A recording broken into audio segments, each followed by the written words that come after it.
আপনি কি জানেন, এই যে মাথার উপর অসীম আকাশটা, এটা শুধু তারা ভরা নয়, এটা এক বিশাল নিঃশব্দ ভয়ের রাজ্য।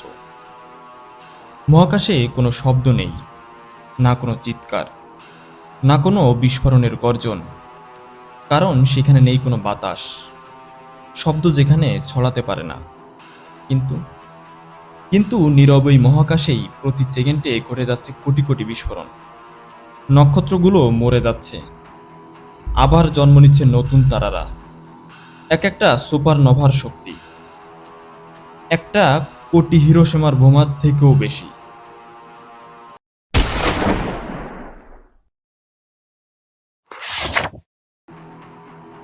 তবে সবচেয়ে ভয়ঙ্কর ব্যাপারটা কি জানেন? একটা ব্ল্যাক হোল চুপচাপ বসে থাকতে পারে আপনার পাশের কোনো তারার আড়ালে। আপনি কিছুই বুঝবেন না, একটা মুহূর্তেই সেটা টেনে নিতে পারে পুরো সৌরজগৎকে। এবং বিজ্ঞানীরা এখনো জানে না মহাকাশের শেষ কোথায়। এর কোনো প্রাচীর নেই, নেই কোনো দেয়াল, কিন্তু এটা বাড়ছে প্রতিনিয়ত। সবকিছু ছিঁড়ে খুঁড়িয়ে বেরিয়ে যাচ্ছে অনন্ত এক অসীম দূরত্বে। আপনি যখন ঘুমিয়ে থাকেন, মহাকাশে হয়তো কোনো এক গ্রহে আপনার মতো আর এক জীব ঠিকই পৃথিবীর খোঁজ করছে।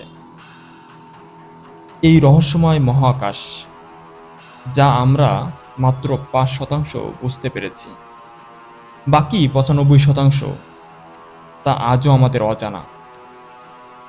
মহাকাশ যেখানে নীরবতাও চিৎকার করে, কিন্তু কেউ শুনতে পায় না।